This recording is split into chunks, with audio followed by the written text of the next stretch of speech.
Hey, this is Ian from AthleticBodySystem.com and CaptainSixPack.com, my blog. Last time I put out one of these videos, I got a lot of good feedback.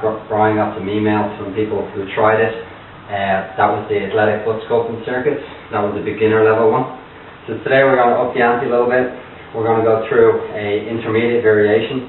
It's a lot more advanced, but not one of our most advanced. And guys, this isn't just for the girls. You know, this one will kick your ass. No pun intended.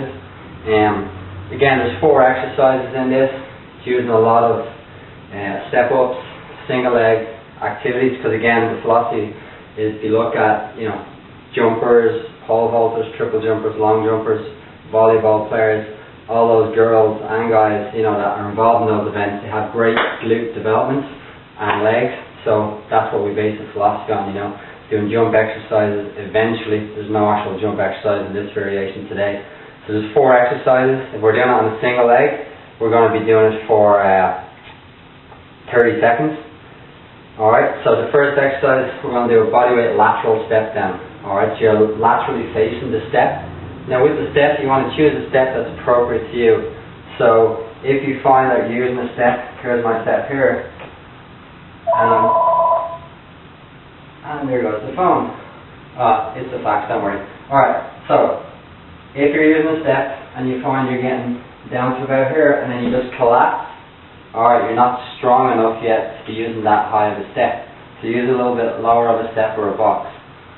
All these exercises, you can see I'm in the living room here, so all these exercises you can do at home. The only thing that you actually need is a step, some type of sturdy platform that you can step up and off.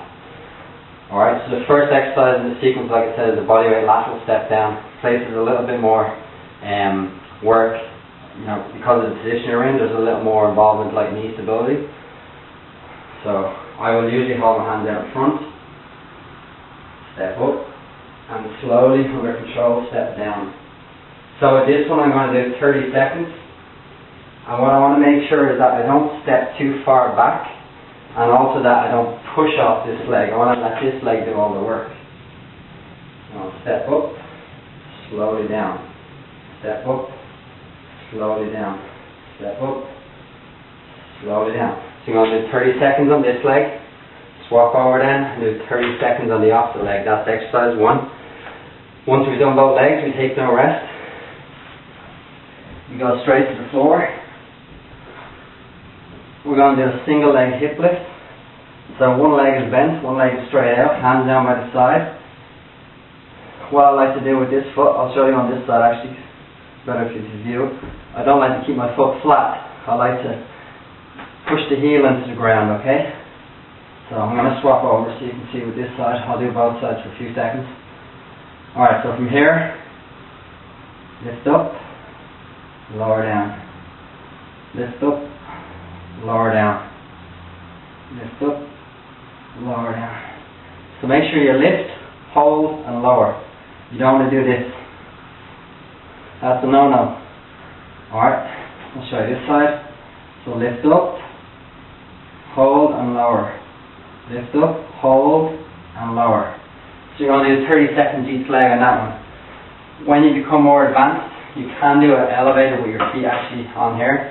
But for now, I mean, that's advanced enough to do it flat on the ground. Alright, so we've done our 30 seconds on each leg on the step up, 30 seconds on the single leg hip lift. Transition straight away. I'm talking here, but when you're doing this circuit for real, you're going to transition quickly from one exercise to the next. There's no rest or recovery time given in between the exercises. Third exercise then, you're going to do standing. So as you saw, step ups, you were in an upright position. You went floor base for the hip lift. Now back up to standing. Alright, so we're changing body position all the time. So with this one we're going to do a stiff leg deadlift. Normally you have dumbbells or a barbell.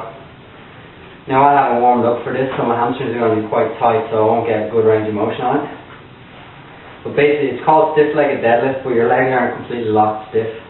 Alright? You want a slight knee bend, and you want to try and maintain that, or only let it increase by maybe 10 or 15 degrees at most. So what you want is good posture, chest up, shoulders back, head up. And then you're going to lower down and as you do, you're pushing your hips back. So I'm trying to push my hips back towards this wall. they shouldn't stay in the same position. Most people will do this. That's not proper form, okay? So I'm here. Good body posture. Like I said, shoulders back, head up, chest out, low back arched, lower and down, keeping your hands or the dumbbells in close to your thigh. You want to get down, like my hamstrings, as I said, are really tight because I haven't warmed up, and my calves. Alright? So you want to get down until your hamstring flexibility runs out, or till the hands just go below your knee. So you go here, back up, down, back up, down, back up. Alright, so you're going to do that, and with that one you're not going to go with a fast pace. All of these is relatively slow tempo, and when we start adding in jump exercises, that's when you start getting faster movements and so on. Alright, so that's 3 exercises now. We've done our step down, bodyweight lateral step down, single leg hip lift, and the stiff leg deadlift with bodyweight or dumbbells, whatever you have access to. Last one then, I'll show you here. I'm just going to move my step out of the way. A lot of people may have never seen this one. Everybody's seen the regular planks, abdominal planks, or the side plank variation. A lot of people haven't seen a reverse plank. Reverse plank. Lie flat down on your back, hands by your side, heels dug down into the ground. And all you're going to do, it's only ever so slight, okay? It's not a huge lift off. You want to basically lift so you have clearance under your backside, your heel flat dug into the ground, and then you're going to march. Reverse plank. That's what I call this one. Alright. What you can do, you can start off just with a bit of a regular alternating march like this, just lifting the legs straight, and then you can bring in knee and hip flexion.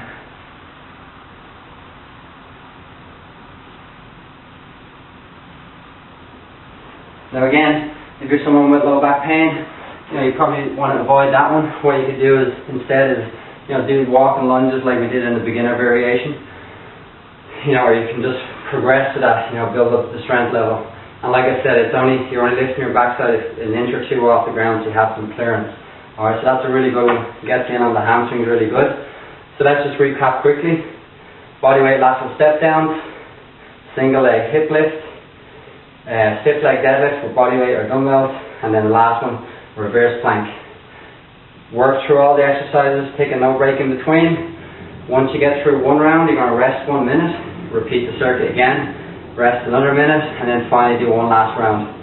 So there you go, that's an intermediate butt sculpting circuit, not just for females. Like I said, guys, these are really taxing, as you can tell. I haven't warmed up, so that's more so why I'm a little bit heavy on the breathing here. But 3 rounds of this, it's going to kick your ass.